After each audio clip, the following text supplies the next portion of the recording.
আমরা সবাই জানি পৃথিবীর 3 ভাগ জল আর 1 ভাগ স্থল, কিন্তু আপনি কি কখনো ভেবেছেন কেন এমন হলো?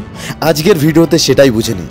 অনেক অনেক বছর আগে যখন পৃথিবী তৈরি হচ্ছিল, তখন চারপাশে ছিল আগুন আর গরম গ্যাস, ছিল না কোনো সমুদ্র।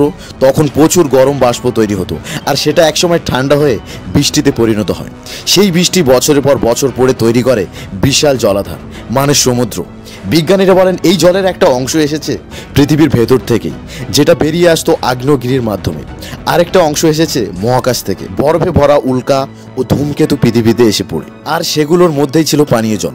আসলে পৃথিবীর গঠনটাই এমন, কিছু জায়গাগুলোতে জল জমে সমুদ্র হয়েছে, আর উঁচু জায়গাগুলো বেরিয়ে আছে, সেগুলো আমাদের চেনা জমি। আর সেই হিসেবেই পৃথিবীর 71% আছে জল, আর 29% হলো স্থলভাগ। জল ছাড়া আমাদের চলে না। কিন্তু আশ্চর্যের ব্যাপার কি জানেন? এত জল থাকা সত্ত্বেও আমরা ব্যবহার করতে পারি মাত্র 1% কম। তাই প্রতিটি ফোঁটা জল আমাদের জন্য খুবই মূল্যবান। অপচয় না করে আমাদের জলকে বাঁচিয়ে রাখতে হবে। তো এখন বুঝলেন তো কেন পৃথিবীতে এত জল আর কত জমি? ভিডিওটি ভালো লাগলে লাইক দিন, বন্ধুদের সঙ্গে শেয়ার করুন, আর এমন ভিডিও পেতে চ্যানেলটিকে সাবস্ক্রাইব করুন।